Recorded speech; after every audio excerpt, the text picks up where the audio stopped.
예, 오늘 저희가 살펴볼 본문은 고린도전서 1장 18절입니다. 고린도전서 1장 18절. 예, 고린도전서 1장 18절. 예, 지난번에도 이제 같은 본문으로 설교를 한 적이 있었는데, 그때는 이제 십자가의 복음이라는 제목으로 저희가 살펴봤었고, 오늘은 이제 같은 본문 고린도전서 1장 18절을 가지고 십자가의 능력이라는 제목으로 한번 하나님의 말씀을 살펴보도록 하겠습니다. 고린도전서 1장 18절.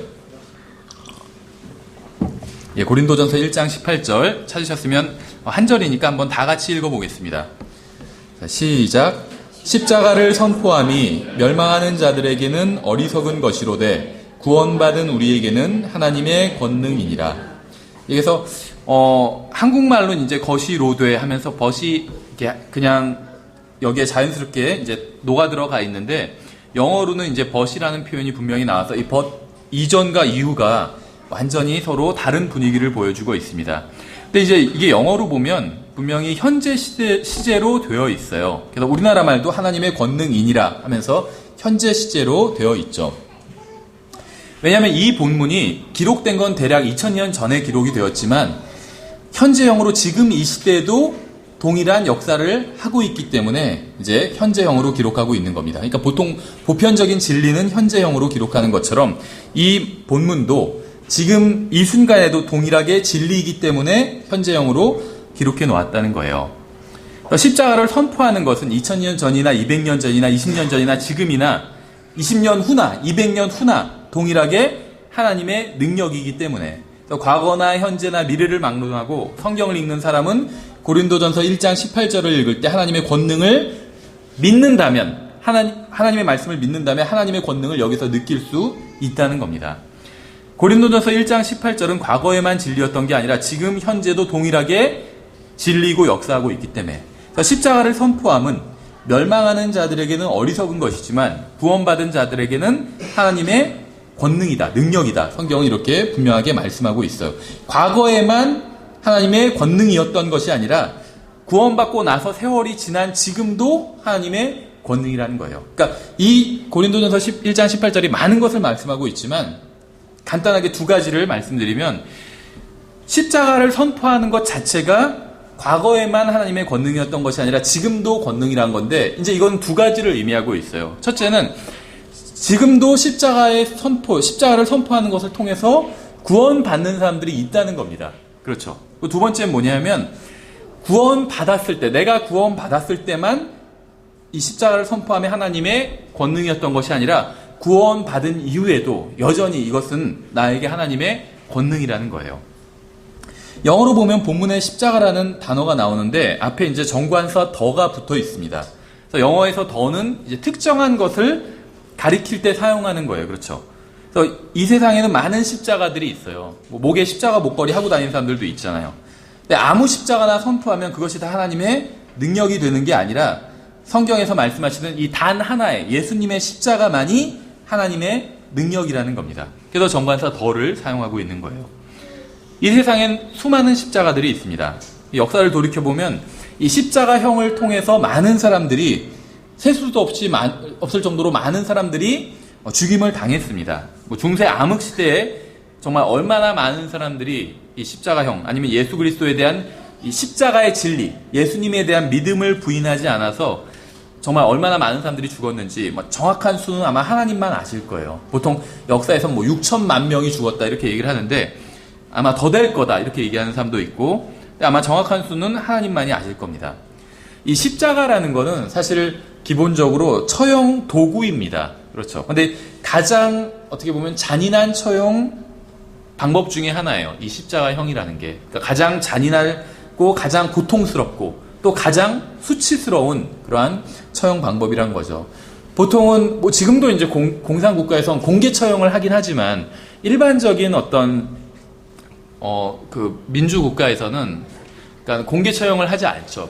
어떤 비밀 처형을 합니다. 그러니까 밀실에서 아주 제한된 사람들만 입회한 상태에서 처형을 한다는 거죠. 중국이나 북한 같은 데서는 아직도 공개 처형하겠지만, 근데 이 십자가는 전형적인 어떤 공개 처형의 한 방법이에요. 그래서 보통 이 장대 십자가 나무에 달아서 올리면 한 3m 정도 높이가 된다고 하는데 또 처형 장소도 언덕 위에서 처형을 했죠. 골고다라는 언덕 위에서, 그 갈보리 언덕 위에서 처형을 했습니다. 그래서 공개적으로 모든 사람들한테 이제 이 처형하는 장면을 보여주는 거예요. 그러니까 당시 로마 제국에서 어떤 제국의 위험을 알리기 위해서 이렇게 제국의 반기를 들은 사람들은 이렇게 처형한다, 이런 걸 보여주기 위해서 공개적으로 처형한 그런 처형 방법이라는 거죠. 이 십자가형이라는 것이. 또 우리가 뭐 영화나 이런 데서 보면 이제 십자가에 처형되는 사람들이 속옷을 입고 있지만 사실은 성경에서 보면 속옷을 전혀 입고 있지 않습니다. 속옷까지도 제비를 뽑았어요, 병사들이. 그래서 이것은 공개적인 처형 방법인 동시에 또 굉장히 수치스러운 그런 처형 방법입니다. 그렇죠. 근데 오늘 저희가 살펴보려고 하는 것은 단순히 어떤 이 순교자들의 십자가나 아니면 이 처형 방법 자체에 대해서 살펴보려고 하는 것은 아닙니다. 예수 그리스도의 십자가 옆에는 양쪽으로 2명의 강도가 달려 있었어요. 못 박혀 있었습니다. 그들은 모두 자신들의 죄로 인해서 십자가형에 처해졌었어요. 그중 한 명은 끝까지 예수님을 욕하고 하나님을 저주하고 울부짖다가 십자가 위에서 죽어서 결코 꺼지지 않는 불로 영원히 고통받는 곳으로 던져지게 되었습니다. 오늘 우리는 이 구원받지 못한 강도의 십자가에 대해서 이야기하려는 것은 아닙니다. 구원받지 못한 강도 말고 다른 쪽에도 자신의 죄로 십자가형에 처해지는 강도가 달려 있었어요. 뭐 어느 쪽에 구원받은 사람이 있었는지 알 수 없지만 예수님 양옆으로 십자가에 강도들이 달려 있었는데 한쪽은 구원받지 못하고 끝까지 죽었고 다른 한쪽은 구원받고 이제 죽은 강도가 십자가 옆에 달려 있었습니다. 근데 이 구원받은 사람도 처음에는 구원받지 못한 사람처럼 예수님을 조롱하고 욕하고 있었어요. 그렇죠. 하지만 그는 정신을 차리고 진지하게 생각하기 시작했습니다. 욕하고 조롱하는 마음을 버리고 제대로 한번 생각해 보기 시작한 거예요. 그리고 자기가 죽으면 지옥에 가게 된다는 사실을 깨달았습니다. 자신이 지옥에 가기에 합당한 자라는 사실을 깨달았어요. 하지만 그는 절망하지 않고 자신에게 주어진 마지막 기회를 붙들었습니다. 자신이 비록 지옥에 가기에 합당한 죄인이었지만 하나님께서 베풀어 주신 은혜를 받아들인다면, 그분께서 자신의 마음속에 비춰주신 이 빛을 받아들인다면, 그분께 용서를 구하고 주님의 이름을 부른다면 자신이 구원받을 수 있다는 사실을 깨달은 거예요. 그래서 하나님께서 자신을 위해 마련해 주신 긍휼과 용서와 구원이 있다는 사실을 십자가 위에서 마지막 순간에 깨달았습니다. 그래서 비록 자신이 십자가 위에서 죽어가고 있지만 주님의 이름을 부르고 하나님의 구원의 선물을 받아들이기로 결정한 거예요. 그래서 이 강도가 달렸던 십자가도 의미 있는 십자가였습니다. 그렇죠. 하지만 저는 오늘 이 십자가에 대해서도 살펴보지는 않을 겁니다. 성경은 그 십자가를 선포함이 하나님의 권능이다, 이렇게 말씀하고 있어요. 그 십자가, 정관서 더를 써서 그 십자가. 그래서 그 십자가에는 그 십자가는 바로 두 강도 사이에 가운데 있던 십자가를 말하는 겁니다. 예수님의 십자가는 두 강도 사이에만 있었던 건 아니었어요. 두 범죄자 사이에만 있는 게 아니라 전체 인류 역사, 또 전체 모든 사람들의 한 가운데 있습니다. 그래서 예수님의 십자가는 단순히 이 구원받은 사람과 구원받은 강도와 구원받지 못한 강도만 나눈 것이 아니라 전체 인류, 구원받은 사람과 구원받지 못한 전체 인류를 이 십자가가 나누고 있다는 겁니다. 예수님께서는 이 십자가 위에서 온 세상 모든 사람들의 죄값을 치러주셨어요. 성경은 그렇게 말씀하고 있어요. 그래서 십자가에 달린 자신의 몸으로 온 세상의 죄값을 지불하셨다고 성경은 말씀하고 있습니다. 아담이 지은 죄와 그의 자손들이 지은 모든 죄에 대한 값을 치러주신 거예요. 이 십자가로. 지금 이 자리에 앉아 계신 여러분의 죄와 저의 죄를 포함한 모든 죄에 대한 값을 이 십자가 위에서 지불해 주셨다는 겁니다. 그래서 우리의 모든 죄값이 치러진 십자가가 바로 예수 그리스도의 십자가라는 거예요. 그래서 어리석은 사람들은 이 십자가를 조롱합니다. 그렇죠. 왜 누군가 십자가에 달린 것으로 해서 내 죄값이 치러졌다고 얘기하냐 해서 이 십자가를 조롱해요. 그럼 말도 안 된다, 어리석다, 깊이가 없다. 어떤 사람들은 이렇게 얘기합니다. 구원받지 못한 사람들은 이 십자가를 이상하게 생각해요. 왜 그 십자가를 믿으면 구원받냐, 그렇게 생각한다는 거예요. 그렇죠. 하나님께서 인간의 몸을 입고 와서 십자가 위에 달려 죽으셨다, 이렇게 얘기를 하는데 하나님이 왜 굳이 그렇게 했냐. 만약에 인간의 죄를 용서하기 위함이라면 그냥 용서해주면 안 되냐, 굳이 그 십자가에 달려 죽어야 되냐. 참 이상하다, 그렇게 생각한다는 거예요. 하지만 이 십자가 위에 달리신 분과 그분께서 하신 일을 받아들이는 사람은 하나님의 권능으로 구원을 받는다고 성경은 말씀하고 있습니다. 만일 주 예수 그리스도께서 십자가를 통해 하신 일을 거부하는 사람이 있다면 그는 자신이 구원받지 못했고 자신의 죄 가운데 죽어 영원히 멸망할 자임을 스스로 드러내는 거예요. 자기가 구원받았는지 구원받지 않았는지 알 수 있는 방법이 많이 있는데 이 고린도전서 1장 18절을 통해서도 알 수 있습니다. 여기선 분명히 십자가를 선포함이, 그러니까 제가 지금 십자가를 선포하고 있죠. 멸망하는 자들에겐 어리석은 것이로되, 지금 제가 말하는 이 설교가 참 정말 너무 어리석은 거다. 아니면 십자가를 생각해 보니까 너무 어리석다.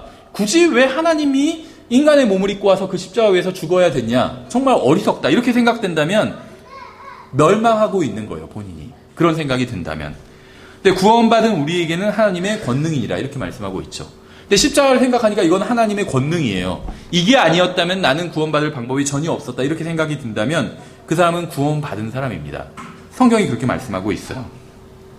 처음에 말씀드렸던 것처럼 영어 성경을 보면 이 두 문장이 이제 고린도전서 1장 18절이 두 문장으로 이루어져 있는데 중간에 벗이라는 단어로 나뉘어 있습니다. 그러나 앞에 있는 사람들은 구원받지 못했고 뒤에 있는 사람들은 구원받은 사람들이에요. 그래서 십자가는 이렇게 구원받은 사람과 구원받지 못한 사람을 나누는 기준이 됩니다. 그러니까 어떤 사람이 구원받았는지 구원받지 않았는지 알 수 있는 방법은 십자가를 그 사람이 어떻게 생각하느냐를 보면 알 수 있어요. 그렇죠? 하나님의 권능이다, 하나님의 능력이다 이렇게 생각한다면 구원받은 사람이고, 아무리 그 사람이 교회를 오래 다녔다 할지라도 별로 의미가 없다, 나에게 하나님의 능력이 아니다, 어리석게 보인다 이렇게 생각한다면 그 사람은 구원받지 못한 사람입니다.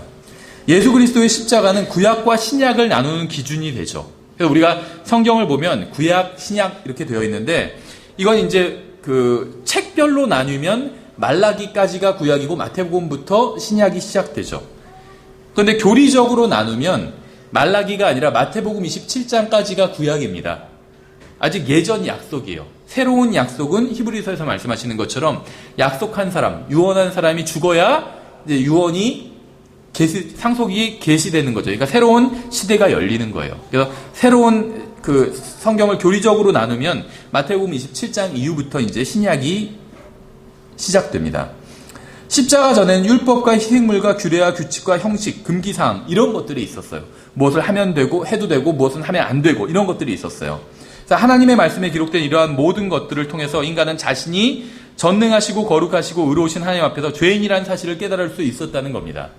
그러니까 구약, 뭐 더 정확히 얘기하면 율법은 뭐 해라 하지 마라 막 이런 게 많이 있잖아요.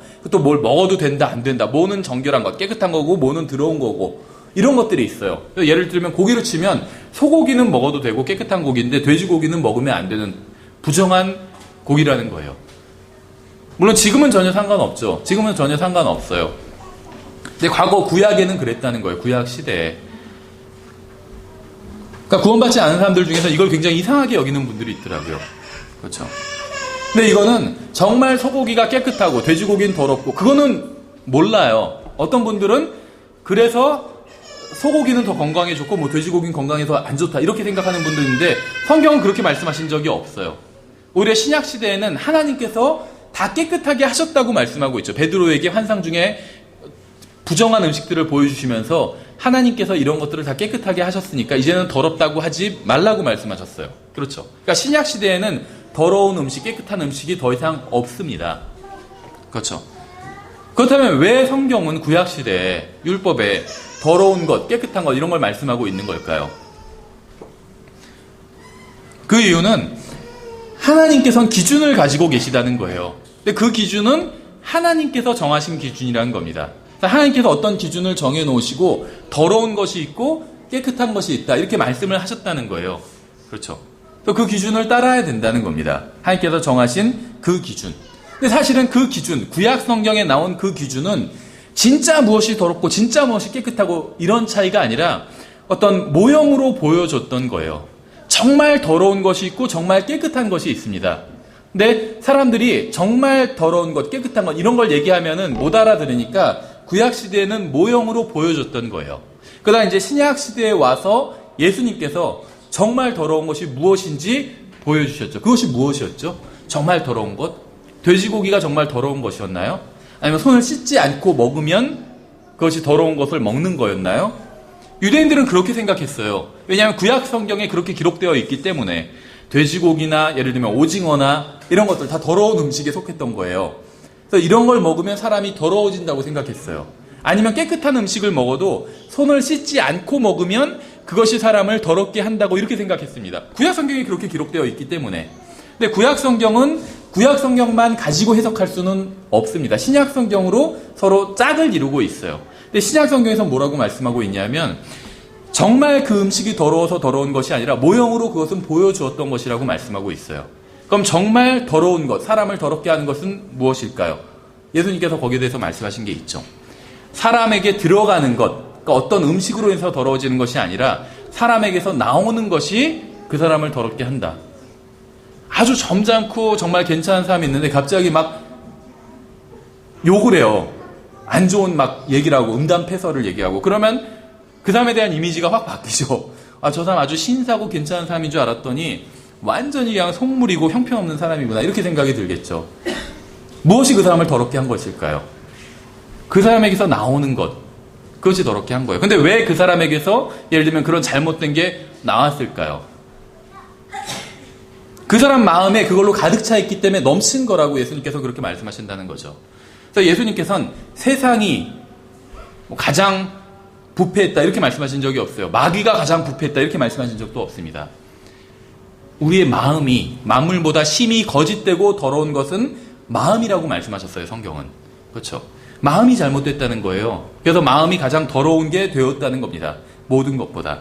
여기에 인간의 기본적인 문제가 있는 거예요. 그러니까 성경에선 사람이 죄인이라고 말씀하고 있는데 다른 사람과 비교해 보니까 네가 좀 나쁜 사람이다 이런 얘기를 하는 것이 아닙니다. 성경에서 말씀하시는 죄인은 하나님과 비교해 보니까 잘못되었다는 거예요. 무엇인가가. 그래서 성경에선 죄인, 시너, 죄인이란 표현도 있고 또 다른 표현은 어떤 표현을 사용하고 있냐면 ungodly라는 표현을 사용하고 있어요. 물론 unrighteous 이런 불의한 사람 이런 표현도 사용하고 있는데 죄인, 불의한 사람 하니까 사람들이 못 알아들어요. 죄인? 내가 무슨 죄인이야? 난 그렇게 심한 죄를 짓지도 않는데 저 사람보다 훨씬 낫잖아 이렇게 생각한다는 거죠. 불의하다고 또 하니까 내가 뭐가 그렇게 불의해? 저런 나쁜 사람, 나쁜 짓을 하는 사람, 저 사람보단 그래도 내가 의롭잖아 이렇게 생각한다는 거죠. 그래서 성경에선 죄인이다, 불의하다 이런 표현도 쓰지만 ungodly, 불경건하다 이런 표현도 쓴다는 거예요. 다시 말하면 하나님 같지 않다는 말이에요. ungodly, 하나님 같지 않다. 그렇죠. 이게 죄인이라는 거예요. 그러니까 성경에서 우리를 죄인이라고 하는 거는 다른 사람보다 못하다, 다른 사람보다 낫다 이런 표현이 아니라 하나님 같지 않다는 거예요. 다른 말로 하면 하나님의 기준에 이르지 못했다는 거예요. 그렇죠. 이게 죄인이라는 거예요. 성경에서 말씀하시는. 그러니까 성경에서 모든 사람들이 다 죄인이라고 말씀하고 있는 건 모든 사람이 다 하나님의 기준에 이르지 못했다는 겁니다. 그걸 무엇을 통해서 보여주셨냐면 구약 성경 율법을 통해서 보여주셨어요. 그래서 이것이 하나님의 기준인데 이대로 하지 않으면 이 기준에 합당하지 않다는 거예요. 근데 모든 사람들이 다 그 기준에 맞는 사람이 없었잖아요. 구약 성경에 나온 그 하나님의 기준에 맞는 사람이 아무도 없었습니다. 그래서 어떻게 하셨나요? 하나님께서 인간의 몸을 입고 와서 사람들이 그 기준에 이르지 못한 것, 이걸 성경에서 뭐라고 그러냐면 죄라고 합니다. 죄. 그러니까 사람들이 지은 모든 죄값을 자신이 다 갚아준 거예요. 사람이 갚을 수가 없기 때문에. 그래서 단순히 이것을 받아들이면 구원해 주시는 것이고 이것을 받아들이지 않으면 자기가 스스로 이걸 받아들이지 않았기 때문에 자기가 스스로 자신의 죄값을 치러야 되는 겁니다. 그렇죠. 어리석은 사람들 중에는 하나님이 필요 없다고 하는 사람들도 있어요. 구원자도 필요 없다고 하는 사람들도 있습니다. 회개할 필요도 없고 용서받을 필요도 없고 죄로부터 완전한 해방을 받을 필요도 없다고 하는 사람들도 있습니다. 이런 사람들은 구원받지 못한 채 죽어서 영원히 구원받지 못한 채 지옥에서 자신의 죄값을 치러야 될 겁니다. 십자가를 선포함이 멸망하는 자들에게는 어리석은 것이로되 구원받은 우리에겐 하나님의 권능이니라. 십자가는 구원받은 사람과 구원받지 못한 사람을 나누는 거예요. 만약 여러분 중에 예수 그리스도께서 십자가를 통해 하신 일을 거부하는 사람이 있다면 그 사람은 얼마나 오랫동안 교회에 다녔는지 상관없이 또 얼마나 성경을 많이 읽고 많이 알고 있든 상관없이 또 얼마나 헌금을 많이 했건 상관없이 구원받지 못한 겁니다. 예수님이라는 분이 이 세상에 존재했다는 사실을 알고 있는 것으로는 충분하지 않아요. 과거 2000년 전에 예수님이란 분이 있었다. 또 예수님이 십자가 위에서 죽으셨다라는 사실을 알고 있는 것으로도 충분하지 않습니다. 예수님을 믿어야 돼요. 여러분의 신뢰와 믿음을 그분의 인격에 두어야 됩니다. 그분 자체를 믿어야 된다는 거예요. 예수님 자체가 하나님이고 나의 죄값을 십자가 위에서 다 처리해 주었다. 이것을 믿는 거예요. 그리고 그분께서 십자가 위에서 여러분을 위해서 해주신 일, 이걸 받아들여야 되는 겁니다. 그러니까 예수님이 하나님이라고 믿고 예수님이 십자가 위에서 하신 일을 받아들이는 거예요. 나를 위해서 하신 일이라고. 만일 단 한 번도 그렇게 해본 적이 없다면 구원받은 게 아니에요. 자기가 구원받았다고 생각할진 모르지만 예수님이 십자가 위에서 하신 일이 나를 위해서 하신 일이다. 이렇게 받아들인 적이 단 한 번도 없다면 구원받은 게 아니라는 겁니다. 오직 예수 그리스도를 자신의 구원자로 받아들인 적이 있는 사람만 구원받은 거예요. 제가 지금 하는 말은 단순히 저의 생각이 아니라 하나님의 말씀이 성경에 기록된 거예요. 십자가를 선포함이 멸망하는 자들에게는 어리석은 것이로되 구원받은 우리에게는 하나님의 권능이라. 십자가는 구약과 신약만 나눌 뿐만이 아니라 하늘나라와 지옥을 나누고 구원받은 사람과 구원받지 못한 사람을 나눕니다. 하지만 그게 다가 아니에요.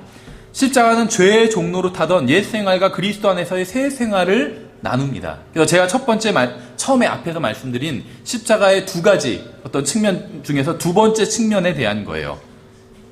단순히 십자가의 권능이 사람을 구원하는 것, 거기서만 끝나는 것이 아니라는 겁니다.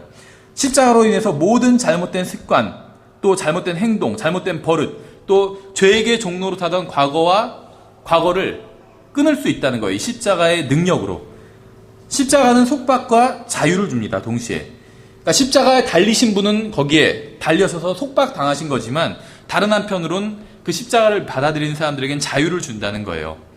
십자가의 한쪽에는 죄에 속박되어 사는 삶이 있고 다른 한쪽에는 죄로부터 자유로운 삶이 있어요. 십자가의 한쪽에는 죄로 인한 절망과 비참함이 있고 다른 한쪽엔 예수 그리스도로부터 오는 승리와 기쁨과 축복과 평안이 있어요.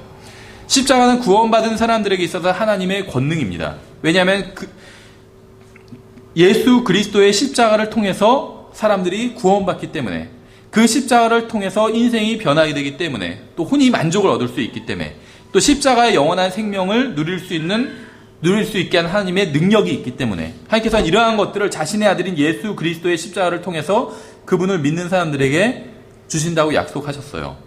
오늘 본문 다음 절인 19절에서는 이렇게 말씀하고 있습니다. 기록된 바 내가 지혜로운 자들의 지혜를 무너뜨리고 분별 있는 자들의 명철을 쓸모없게 만들리라. 이렇게 말씀하고 있어요. 하나님께서 십자가를 통해서 어떻게 그런 일들을 하실 수 있는지 이해하지 못한다고 얘기하는 사람들이 있습니다. 하지만 누구도 하나님을 완전히 이해하거나 하나님께서 하신 일을 완전히 이해할 수 있는 사람은 없어요. 무슨 말인지 아시겠어요? 왜 전능하신 하나님께서 인간의 구원하고 싶으면 그냥 구원해 주지 왜 굳이 십자가에 달려 죽으셨는지 모르겠다, 이렇게 생각하는 사람들이 있다는 거죠. 그건 저도 몰라요. 그러니까 하나님 자체를 완전히 이해할 수는 없어요. 그렇죠. 또 하나님께서 하신 일도 완전히 이해할 수가 없어요. 그렇죠. 성경은 하나님께서 하신 일을 다 이해해야 된다, 이렇게 명령하고 있지 않습니다.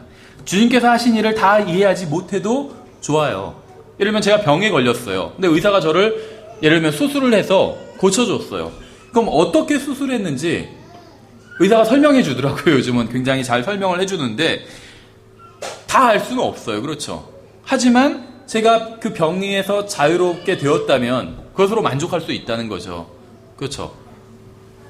저도 최근에 중고차를 구매했는데 요즘은 차를 들어서 다 아래를 보여주더라고요.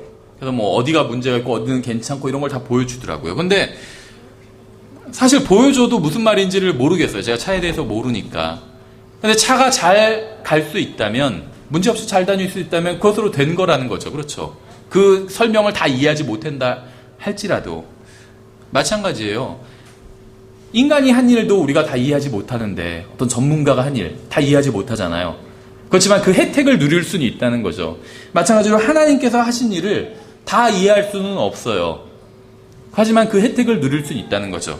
물론 제가 다 이해할 수 없다고 말씀을 드리지만 왜 그렇게 하셨는지 그 이유는 알 수 있어요. 그 메커니즘을 다 이해하지 못하지만 이유는 대충 알 수 있다는 거죠. 하나님 편에서는 죄가 있으면 벌을 줘야 돼요. 죄가 있는데 벌을 주지 않으면 그것은 잘못된 겁니다. 그렇죠.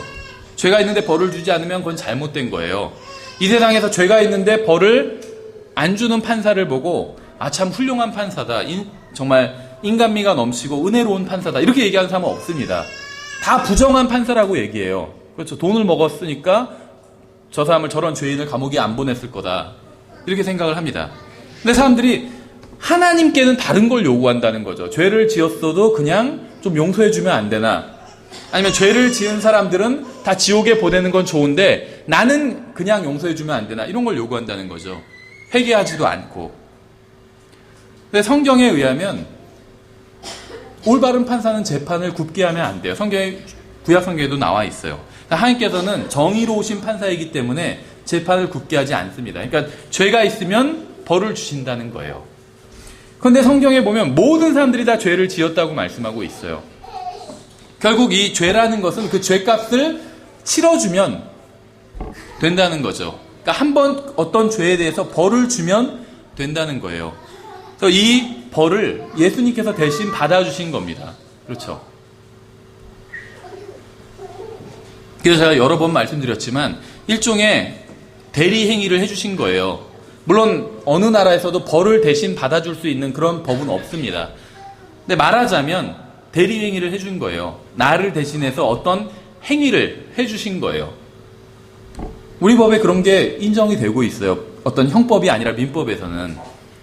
누군가 나를 대신해서 대리 행위를 했는데 내가 직접 가서 하진 않았지만 나를 누군가 대신해서 했다면 거기에 따른 그 효과, 그 이익이 나에게 돌아올 수 있다는 거예요. 그렇죠? 어떤 사람들은 나는 예수님한테 대리 행위를 해달라고 내가 부탁한 적이 없는데 이렇게 생각하는 사람들이 있어요. 맞아요. 저도 부탁한 적이 없어요. 왜냐하면 부탁할 수가 없어요. 예수님께서 십자가 위에서 저를 위해서 대리 행위를 해주신 건 2000년 전에 해주셨고 저는 2000년 후에 태어났잖아요. 그러니까 부탁할 수도 없었어요. 그렇죠? 그러니까 일종의 권한이 없는 대리 행위를 해주신 거예요. 그게 우리 법에서 무권 대리라고 하거든요. 권한이 없는 대리 행위다. 근데 권한이 없는 대리 행위를 하면 어떻게 되는지 아세요? 예를 들면 제 동생이 제 집을 부동산을 팔아버렸어요. 근데 예를 들면 제가 부동산이 많아서 실제로 많지 않은데 많아서 제 동생이 항상 저의 대리 행위를 하고 다녔어요. 그러니까 공인중개사에서는 동생이 항상 대리 행위를 하니까 이번에도 대리 행위를 정당하게 하는 거겠지 이렇게 생각을 하고 동생이 하는 대리 행위대로 예를 들면 매매를 진행을 했어요. 그래서 매매가 이루어졌어요. 근데 저 몰래 예를 들면 동생이 대리 행위를 한 거예요. 근데 가만히 보니까 잘 팔았어요. 시세보다 훨씬 잘 팔았어요. 그럼 제가 시킨 적은 없죠. 제가 부탁한 적은 없어요. 근데 시세보다 잘 팔아서 이익이 굉장히 많이 나요. 그랬을 때 제가 그 대리행위 자체를 내가 시킨 적은 없지만 인정할 수는 있어요. 추후에 인정할 수는 있어요. 그걸 추인이라고 불러요. 추인. 마찬가지예요. 성경은 예수님을 두 번째 아담이라고 부르고 있거든요. 두 번째 아담. 우리를 성경은 아담이라고 부르고 있어요. 아담 안에 있는 사람들. 아담이에요. 아담 안에 있는 사람들. 근데 예수님께서는 두 번째 아담, 또 마지막 아담이라고 예수님을 성경은 부르고 있어요. 그래서 예수님께서 이 세상에 오셔서 아담을 대신해서 대리 행위를 해주신 거예요. 사람을 대신해서 대리 행위를 해주신 거예요. 근데 그걸 가만히 보니까 그 이익이 좋아요, 너무. 내가 부탁드린 적은 없고 시킨 적은 없지만 그 이익이 너무 좋아요. 한마디로 잘 팔았다는 거예요, 부동산을. 이익이 너무 좋아요. 그래서 내가 추후에 인정했어요. 그러면 그 이익이 저에게 돌아온다는 거예요. 근데 추후에 인정하지 않았어요. 그럼 그 이익이 돌아오지 않아요. 그러니까 예수님께서는 십자가 위에서 모든 사람을 대신해서 대리행위를 해주신 거예요. 대신 벌을 받아주셨어요. 근데 그걸 추인한 사람들에겐 그 효과가 돌아오는 거예요. 근데 내가 추인하지 않아요. 난 시킨 적이 없는데, 그러니까 아무리 동생이 시세 2억짜리 집을 3억에 팔아줘도 나는 그거 팔고 싶지 않은데 추인하지 않았어요. 그럼 그 효과가 나에게 돌아오지 않는다는 거예요. 추인하면 효과가 돌아오고 권한이 없는 대리행위. 그러니까 예수님께서는 권한 없는 대리행위를 하신 거예요. 십자가 위에서. 근데 저는 그걸 받아들였어요. 그걸 받아들이지 않는 사람에겐 그 효과가 오지 않는 거예요. 그러니까 왜 그렇게 하셨을까? 굳이 다른 방법도 있는데 이렇게 생각할 수는 있지만 하나님께서 이걸 선택하셨다는 거예요. 이 방법을. 다른 방법으로 사람을 구원하시려고 하면 구원하실 수 있었겠죠. 근데 다른 방법을 선택하지 않으시고 십자가라는 이 대리행위라는 이 방법을 선택하셨다는 거예요. 왜 이 방법을 선택하셨을까요? 알 수가 없어요. 왜 그랬는지. 그렇지만 나름대로 추측할 수는 있겠죠. 저는 그렇게 추측을 해요. 이 방법을 통해서라면 원하는 모든 사람을 구원할 수 있기 때문에, 모든 사람을 구원할 수 있는 건 아니에요. 다만 구원받기를 원하는 모든 사람을 구원할 수 있기 때문에 이 방법을 선택하신 겁니다. 그렇죠. 왜냐하면 구원받기 위해선 이 방법이 정말 성경에서 말씀하시는 방법이고 사람을 구원할 수 있는 방법, 실제적인 방법이라면 원하는 사람은 누구나 구원받을 수 있어요. 그렇죠. 생각해 보세요. 하나님께서 나를 대신해서 내가 시키지도 않은 대리행위, 무건 대리행위를 하셨어요. 근데 내가 그것을 인정하면 내가 구원받을 수 있다는 거예요. 이게 성경의 논리예요. 그러면 누구나 구원받을 수 있겠죠. 능력이 많건 적건, 지식이 많건 적건, 돈이 많건 적건 상관없이 누구나 구원받을 수 있어요. 그렇죠. 그래서 하나님께서 이 방법을 선택하신 거예요. 근데 이 성경을 제외한 모든 종교, 모든 사람들의 생각은 행위를 통해서, 선한 행위를 통해서 구원받을 수 있다 이렇게 생각해요. 근데 그게 각 종교마다 달라요. 어떤 종교에서는 굉장히 높은 선행을 요구하는 그런 종교가 있고, 예를 들면 불교는 굉장히 높은 어떤 기준을 제시하고 있죠. 또 어떤 종교에서는 우리가 봤을 때는 굉장히 황당한 기준을 제시하고 있어요. 폭탄을 몸에 두르고 어디에 뛰어들면 낙원에 간다. 막 이건 황당하잖아요. 근데 그 종교에서 요구하는 구원 방법이에요. 폭탄을 몸에 두르고 자살 테러를 하면 낙원에 간다. 이렇게 가르치는 종교가 있잖아요. 그러니까 기준은 다 다르고 선행에 대한 정의는 다 다르지만 모든 종교는 다 선행을 통해서 구원받을 수 있다. 이렇게 가르쳐요. 근데 만약에 그게 사실이라면 구원받기를 원하지만 구원받지 못하는 사람도 있다는 거죠. 그렇죠. 폭탄을 짊어지고 뛰어들고 싶어요. 그 잘못된 교리를 믿기 때문에. 그런데 예를 들면 내가 전신 마비 환자예요. 그럼 그렇게 할 수가 없겠죠. 그럼 그 사람은 구원받을 수 없는 거예요. 그 종교에 따르면. 그렇죠. 그래서 선행을 통해서 구원받는다고 가르친다면 원하지만 구원받지 못하는 사람도 생긴다는 거죠. 근데 생각해 보세요. 인간의 선행이라는 게 하나님께 무슨 이득이 될까요? 인간의 선행이라는 게 예를 들면 뭐 선행이 많은 종류가 있겠지만 예를 들면 교회에 헌금하는 게 선행이라 쳐요.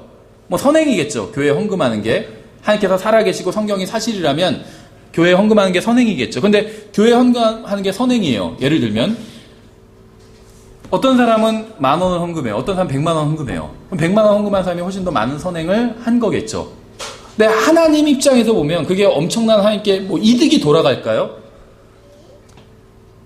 생각해보세요. 우리 교회 헌금이 더 많으면 우리가 더 편안한 장소에서 예배 드릴 수는 있겠죠. 근데 그게 하나님의 이득과 관련이 있을까요? 저희가 지하에서 예배를 드리면 하나님께 손해가 가고 더 좋은 장소에서 예배를 드리면 하나님께 더 이득이 가고 그럴까요? 그건 아니에요. 그렇죠. 그건 상관없어요.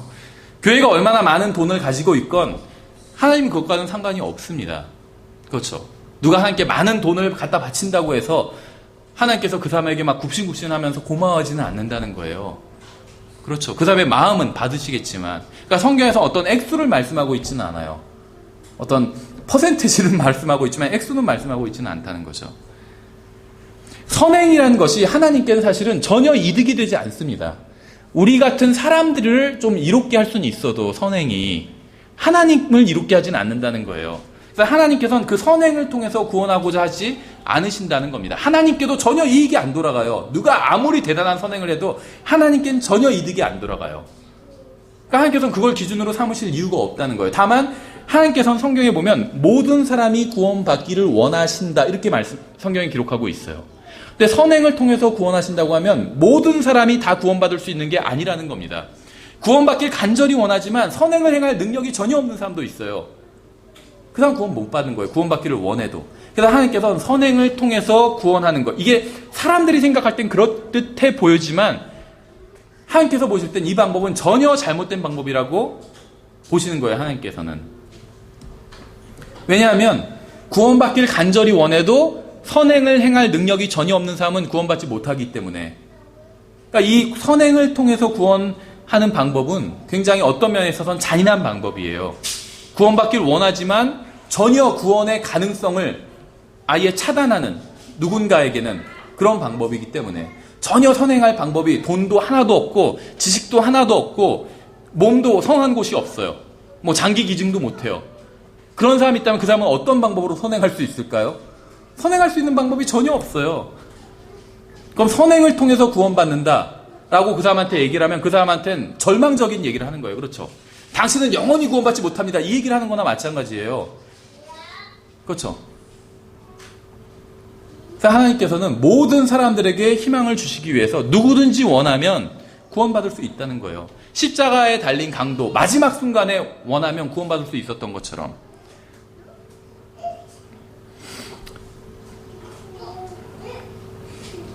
(19) 절에서는 기록된 바 내가 지혜로운 자들의 지혜를 무너뜨리고 분별 있는 자들의 명철을 쓸모없게 만들리라 하였으니, 사람들이 고안해낸 어떤 구원받는 방법, 종교 이런 것들을 다 쓸모없게 만드신다는 거예요.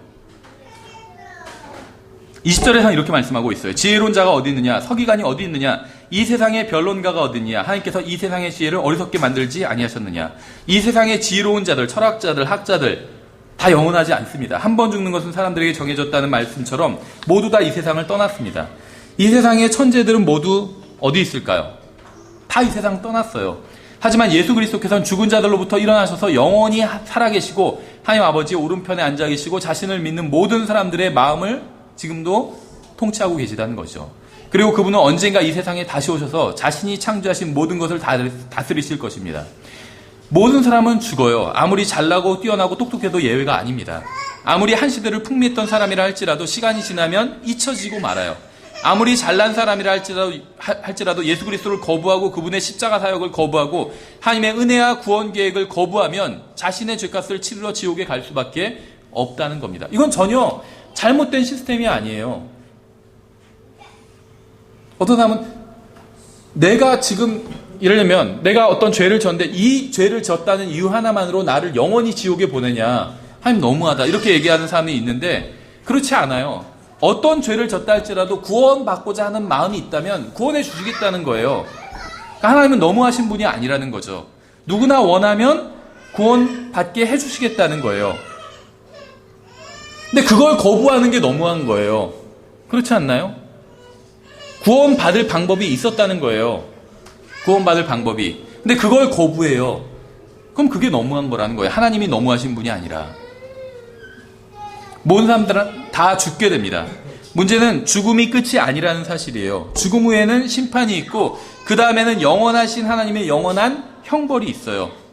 하나님의 형벌은 영원히 불길 가운데서 고통당하는 겁니다. 이 세상에서 하나님과 우리 주 예수 그리스도를 부인하던 모든 사람들은 죽으면 채 1초가 지나기 전에 지옥에서 눈을 뜨게 될 거예요. 그리고 살아있을 때에는 평생을 무신론자로 살았을지 몰라도 죽고 나서 1초가 채 지나기 전에 유신론자, 그것도 유일신론자가 되고 성경대로 믿는 사람이 될 거예요. 바로. 왜냐하면 죽고 나면 성경에 기록된 모든 것이 사실이라는 점을 바로 알게 되기 때문에. 하나님께서는 이 세상의 지혜를 어리석은 것으로 만드셨어요. 아무리 그럴듯해 보이는 지혜를 가지고 있다 할지라도 죽어서 어디로 가는지 모른다면 그건 어리석은 거예요. 박사기를 몇 개씩 가지고 있다 할지라도 죽어서 어디로 가는지 모른다면 그게 무슨 소용이 있느냐는 거죠. 하나님께서는 이 세상의 지혜를 어리석은 것으로 만드셨습니다. 자신의 조상이 원숭이라고 생각하는 것보다 더 어리석은 게 어디 있겠어요. 하나님의 존재를 부인한 결과 등장한 것이 바로 무신론, 진화론, 공산주의예요. 이 세 가지는 그 무엇보다 많은 사람들의 인생을 파괴하고 지옥으로 보냈습니다. 이러한 것의 결과는 온갖 중독과 자살과 파괴된 가정일 뿐이에요.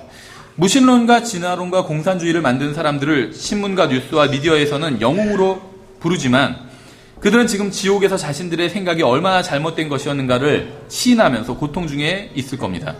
아직도 어리석은 인간들은 예수 그리스도의 십자가를 거부하고 자신들의 죄 가운데 죽은 사람들을 따라가고 있어요. 21절에서는 이렇게 말씀하고 있어요.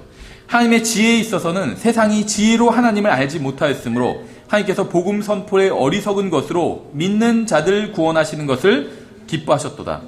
18절에서는 십자가를 선포함에 대해서 말씀하고 있고 여기서는 복음 선포에 대해서 말씀하고 있습니다. 십자가를 선포함은 하나님의 권능이고 복음 선포는 어리석다는 거예요. 이게 지금 무슨 말인지 아시겠어요? 십자가를 선포함은 하나님의 권능인데 복음 선포하는 것은 어리석다고 말씀하고 있는 거예요. 십자가가 어리석다는 게 아니에요. 십자가는 하나님의 지혜입니다. 근데 복음을 선포하는 이 방법이 어리석은 방법이라는 거예요. 천사가 나타나서 복음을 전하면 누구나 다 믿겠죠. 근데 사람에게 복음을 전하니까 얼마나 답답해요. 어리석은 방법이라는 거예요. 하지만 하나님께서는 이 방법으로 사람들이 구원받는 것을 기뻐하셨다는 겁니다. 하나님의 구원 계획인 십자가가 어리석은 게 아니라 그 십자가를 전하는 사람이 어리석다는 거예요. 그래서 성경은 복음 선포의 어리석음이라는 표현을 사용하고 있다는 거죠. 사람이 복음을 전해서 다른 사람으로 하여금 믿게 하는 이 방법이 둔하고 어리석은 방법이라는 겁니다. 한번 생각해 보세요. 어떤 사람은 가난한 사람들을 위해서 수십억씩 기부하는 사람도 있죠. 그런데 제가 그 사람에게 이렇게 얘기를 해요. 당신이 한 일은 좋은 일이지만 그것으로는 결코 구원받을 수 없습니다. 아무리 많은 선행을 한다 할지라도 이미 지은 죄를 제거할 수 없고 하늘나라에 들어보내 달라고 하나님을 설득할 수 없습니다. 당신이 구원받기 위해서는 오직 예수 그리스도를 당신의 구원자로 받아들여야 합니다. 그것 외엔 당신이 구원받을 수 있는 방법이 전혀 없습니다. 성경을 구원받지 않은 사람이 이러한 모습을 보면 이 복음 선포가 얼마나 어리석은 거라고 생각하겠어요. 새겨 만든 형상을 숭배하면서 자신을 구원해달라고 하는 사람도 있고 자신의 신체를 스스로 학대하면서 구원해달라고 하는 사람도 있습니다. 그런 사람에게 제가 가서 이렇게 말한다고 생각해 보세요. 그런 우상 숭배나 자기 학대나 고행으로는 결코 구원받을 수 없습니다. 그런 행위는 아무리 많이 해도 죽으면 결국 지옥에 가게 될 뿐이에요. 오직 예수 그리스도를 자신의 개인적인 구원자로 믿고 받아들여야 됩니다. 그래야 구원받을 수 있고 이것 외에 당신이 구원받을 수 있는 방법은 전혀 없습니다. 종교적인 사람들이 이런 걸 보면 복음 선포가 얼마나 어리석다고 하겠어요. 구원은 믿음을 통해서 은혜로 받습니다. 이것은 우리 자신에게서 난 것이 아니라 하나님의 선물이에요. 행위에서 난 것이 아니기 때문에 아무도 자랑할 수 없습니다. 모든 시대의 모든 사람이 다 하나님의 은혜로 믿음으로 구원을 받게 됩니다. 구원받기 위해서 인간이 할 수 있는 행위는 아무것도 없어요. 침례, 세례 이런 걸 통해서도 구원받을 수 없고 교회 열심히 다닌다고 해서도 구원받을 수 있는 것도 아니라는 거죠. 선행 많이 해도 마찬가지라는 거예요. 구원받을 수 없다는 겁니다. 이 세상에서 가장 훌륭하고 선한 사람이 되어도 구원받을 수 없다고 성경은 말씀하고 있어요. 그래도 여전히 죄인이고 죄 가운데서 죽을 거고 죽고 나서 채 1초가 되기 전에 지옥으로 가게 될 것이기 때문에 예수 그리스도를 개인적인 구원자로 받아들이지 않고 죽은 사람은 이 세상에서 아무리 대단한 일을 하고 대단한 업적을 쌓고 대단한 선행을 한다 할지라도 모두 한낱 어리석은 일을 하고 인생을 낭비한 것에 지나지 않기 때문에 없어져 버리는 것을 한 거라는 것이죠. 자기 의로 가득 찬 사람들은 하나님의 구원을 거부합니다. 그러니까 결국 이 구원의 문제는 결국에는 어떤 수단과 방법의 문제는 아니라는 거예요. 왜냐하면 잘 보세요. 하나님께서 계세요. 그 사람이 있어요. 근데 사람은 죄를 지었어요. 그러니까 사람이 죄로부터 구원을 받아야 돼요. 그렇죠. 근데 사람이 죄로부터 구원받을 수 있는 방법을 하나님께서는 마련해 주셨다는 거예요. 죄에 대해서는 형벌을 가야 되는데 하나님께서 자기가 직접 형벌을 받으셨다는 거예요. 그럼 일단 이게 우리의 마음에 들지 않을 수는 있어요. 그렇죠. 우리가 받아들이고 싶지 않을 수도 있고 이해가 안 갈 수도 있어요. 근데 어쨌든 간에 성경이 사실이라면 하나님께서는 죄인인 인간이 죄 문제를 해결하고 구원받을 수 있는 방법을 마련해 두셨다는 거죠. 그럼 결국 뭐만 남았는 줄 아세요? 죄를 심판하시거나 사람을 구원하시는 하나님이 계시고 죄를 지은 인간이 있어요. 그 인간은 형벌을 받아야 되는데 하나님께서 인간이 구원받을 수 있는 방법을 마련해 두셨어요. 그게 바로 이 십자가라는 방법이죠. 하나님께서 대신 벌을 받아주신 거예요. 대신 제 문제를 해결해 주신 거예요. 그러니까 이게 하나님의 구원 방법이에요. 그럼 이제 남은 게 뭐가 있을까요? 이걸 받아들이느냐 받아들이지 않느냐 이것만 남았어요. 그렇죠. 누구든지 원하면 구원받을 수 있어요. 근데 원하느냐 원하지 않느냐 이 하나님의 방법 구원받기는 원하겠죠. 근데 이제 하나님의 방법대로 구원받기를 원하느냐 아니면 내 방법대로 구원받기를 원하느냐 이 두 가지겠죠. 이걸 다른 말로 하면 하나님의 방법대로 구원받기를 원한다. 이거는 다른 말로 하면 하나님의 의를 받아들이는 거예요. 하나님이 의롭다고 칭하는 거예요. 그러한 십자가라는 방법으로 내가 잘 이해는 안 되지만 그 방법으로 인간을 구원하시는 하나님이 의롭다. 그래서 그 하나님의 의를 받아들이겠다. 이게 첫 번째고 두 번째는 받아들이고 싶지 않다. 왜 그렇게 해야 되는데 난 이해가 안 된다. 그렇게 하고 싶지 않다. 다른 말로 하면 자기의예요. 이게 자기의. 내 방법대로 하겠다. 이렇게 열심히 수행하면 하나님 손 빌리지 않아도 내가 구원받을 수 있다고 생각한다. 이게 자기의예요.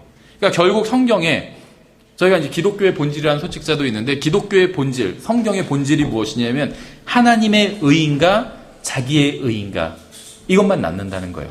구원받을 방법이 없어서도 아니고 구원받을 방법은 있어요. 근데 그거를 거부하는 거예요. 하나님의 방법, 다시 말하면 하나님의 의를 거부하는 거예요. 그래서 하나님의 의보다 내 의가 더 낫다는 거예요. 더 좋다는 거예요. 하나님의 의를 거부하는 것. 그렇죠. 생각해 보세요. 제가 차를 타고, 지금 이제 차를 다른 중고차에서 다른 중고차로 바꿨는데, 이전에 중고차는 100만 원 좀 넘는 중고차였어요. 그러니까 얼마나 고물이었는지 아시겠죠? 차를 쭉 타고 갔는데, 저희 자매랑 같이 가는데 옆에 스포츠카가 있었어요. 좋은. 그래서 제가 자매한테 그냥 농담으로 저 차랑 바꾸자고 그러면 바꾸겠냐고 하니까 자매가 안 바꾸겠다고 하더라고요. 왜냐하면 저기는 뒤에 아기를 태울 수 없기 때문에. 그래서 내가 저 차를 바꾸면 저 차 팔면 우리 차 20개 이상 산다고 바꿔야 된다고. 하나님의 의와 자기 의를 바꾸기, 자기 의가 더 낫다고 생각하는 거예요.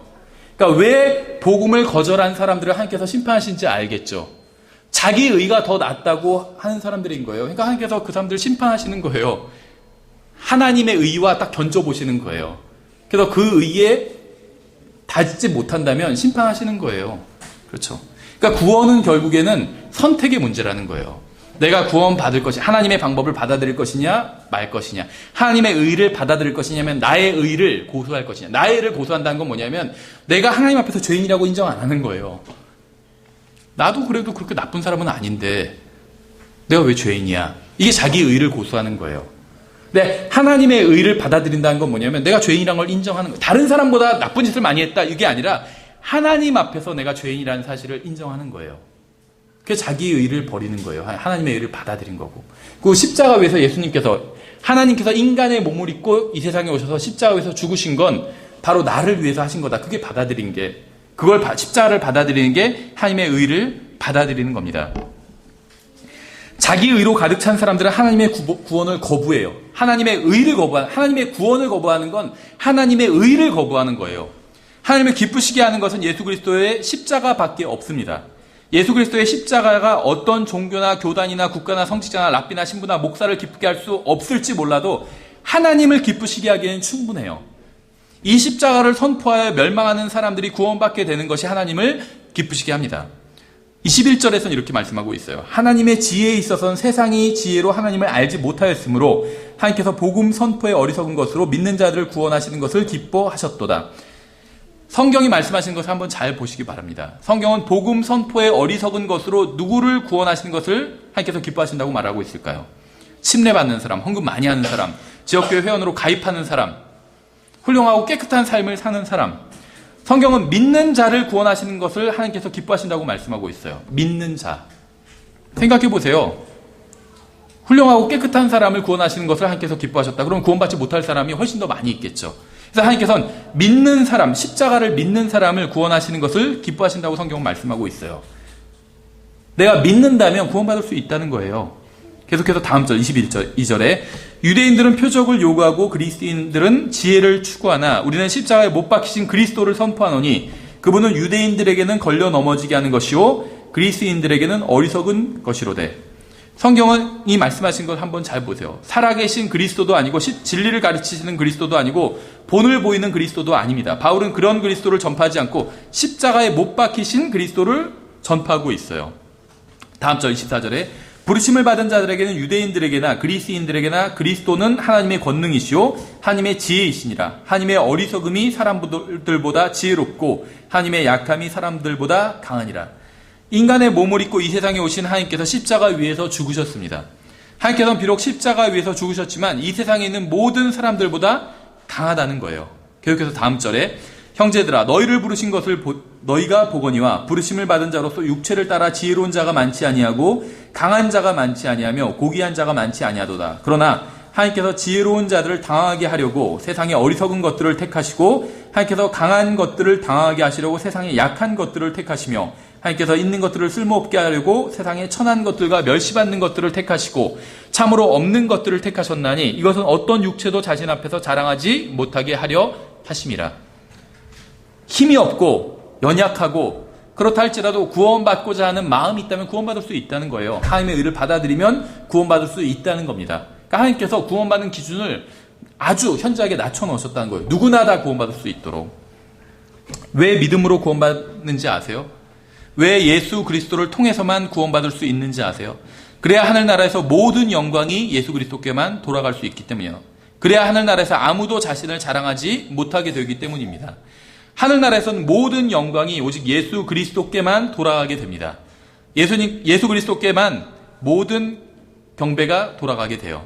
만약 여러분이 하늘나라에서 구원받은 사람들 200만 명을 모아놓고 설문조사를 한다면 설문조사에 응한 200만 명 모두 모든 영광을 예수 그리스도께 돌리고 그분께서 자신을 위해서 십자가에서 죽으셨기 때문에 하늘나라로 올 수 있었다고 고백할 거예요. 단 한 사람도 내가 선한 행위를 해서 구원받을 수 있었다 이렇게 얘기하는 사람은 없을 겁니다. 하늘나라에선 자신이 받은 침례를 자랑하는 사람 단 한 사람도 없을 거예요. 자신이 얼마나 좋은 교회에 다녔는지 자랑하는 사람도 아무도 없을 겁니다. 지금 우리 주변에도 그런 사람들이 있죠. 자기 다니는 교회 자랑하고 다니는 사람들이 있어요. 목사님 자랑하고 다니는 사람들도 있고. 근데 그건 복음을 전한 게 아니에요. 그렇죠. 모르겠어요. 저희는 우리 교회 자랑할 것도 없지만 다른 사람들한테 교회를 자랑하면 안 돼요. 예수님을 자랑해야지. 그렇죠. 하늘나라에선 단 한 명도 이 세상에서 교회 자랑하고 다니는 사람들도 하늘나라 가면 교회 자랑은 안 할 거예요. 이제는 예수님 자랑하게 될 겁니다. 모든 사람들이 한 목소리로 모든 찬양과 영광과 존귀를 받으시기에 합당하신 분께 모든 영광을 돌릴 거예요. 그리고 그분은 바로 오늘 우리가 살펴본 그 십자가 위에 달려서 우리의 죄값을 지불해 주신 하나님의 아들이신 예수 그리스도입니다. 그렇죠?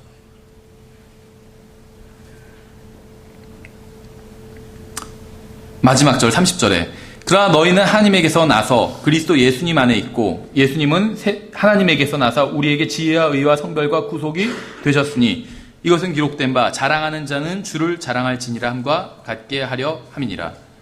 저는 모든 영광이 저의 죄를 대속하기 위해 십자가 위에 달려 돌아가신 예수 그리스도께 돌아가기를 바랍니다. 저는 그분으로 말미암아 영원한 생명을 받았어요. 여러분은 그분을 알고 계신가요? 예수님은 여러분을 알고 계신가요? 여러분은 그분을 자신의 여러분 개인적인 구원자로 받아들이신 적이 있으신가요?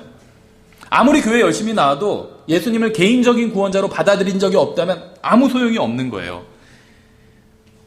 그분의 예수님의 죽음이 여러분의 혼의 구원을 위한 것이라는 사실을 믿으시나요? 하나님께서는 예수 그리스도라는 이름 외에는 구원받을 수 있는 이름을 이 세상에 주신 적이 없습니다. 이 자리에 있는 모든 분들이 구원받아 하나님의 자녀가 돼서 하늘나라에서 모든 영광을 예수 그리스도께 돌리게 되기를 바랍니다.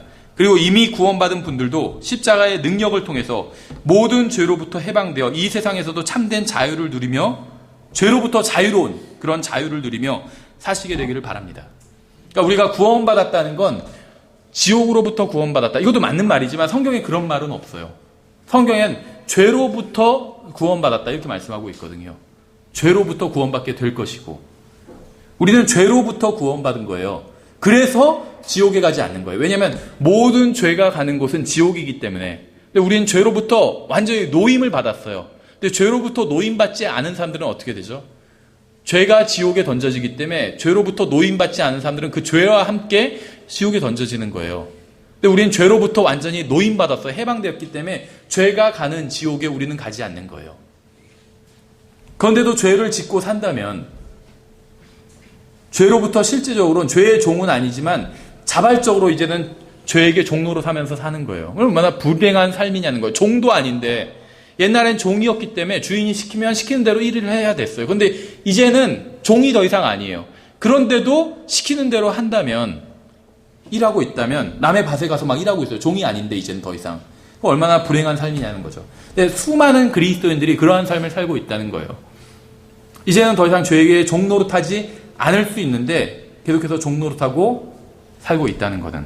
그래서 예수님이 달리신 이 십자가의 능력이란 건 우리를 죄로부터 해방시켜준 능력, 그러니까 구원의 능력이죠. 첫 번째는. 두 번째는 죄에게 더 이상 종노릇하지 않게 하는 능력. 이건 그리스도인답게 살 수 있는 능력이겠죠. 그래서 이 두 가지 능력을 이 십자가가 가지고 있다는 거예요. 그렇죠. 그래서 우리는 구원받았습니다. 예수님을 믿고 구원받았어요. 근데 거기서 만족하지면 해서 되는 것이 아니라 이 십자가의 능력을 구원받았다는 건 받아들인 거예요. 그렇죠? 근데 거기서 만족하면 되는 것이 아니라 이 십자가의 능력이 우리 자신을 통해서 드러나게 해야 된다는 거예요. 죄로부터 완전히 해방된 삶을 살아야 되고 그러한 모습을 다른 사람들에게 보여줘야 된다는 겁니다. 여기서 오늘 하나님의 말씀을 여기까지 살펴보도록 하겠습니다. 제가 잠깐 기도하도록 하겠습니다.